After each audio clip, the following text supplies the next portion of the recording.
एक दफा का जिक्र है कि एक बड़े जंगल में जानवर अमन व सुकून से रहते थे। सब एक दूसरे का ख्याल रखते और जंगल में खुशी खुशी जिंदगी गुजारते।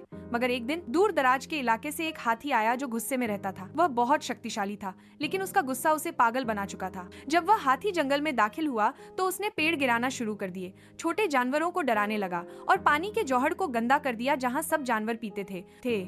सब जानवर डर गए और अपनी अपनी पनाहगाहों में छिप गए। शेर, जो इस जंगल का बादशाह था, ने जंगल की एक मीटिंग बुलाई। सब जानवर जमा हुए और हल सोचने लगे। बंदर ने कहा, हमें अक्ल से काम लेना होगा। हाँ, मैं ताकत से उसे नहीं रोक सकते, मगर होशियारी से जरूर रोक सकते हैं। अगले दिन चालाक लोमड़ी हाथी के पास गई और कहा, क्या तुम जानते हो कि जंगल के नीचे खजाना छुपा है? अगर तुम उसे निकालो तो सब तुम्हारी इज्जत करेंगे। गए हाथी लालच में आ गया और जमीन खोदने लगा। वह इतना खोदता रहा कि एक दलदल में फंस गया। अब वह चीखने लगा, मुझे बचाओ। जानवरों ने कहा, अगर तुम वादा करो कि आइंदा किसी को नुकसान नहीं पहुंचाओगे तो हम तुम्हें बचाएंगे। हाथी ने वादा किया। जानवरों ने रस्सियों से उसे बाहर निकाला। उस दिन के बाद हाथी बदल गया। वह दूसरों का ख्याल रखने लगा और सबका दोस्त बन गया।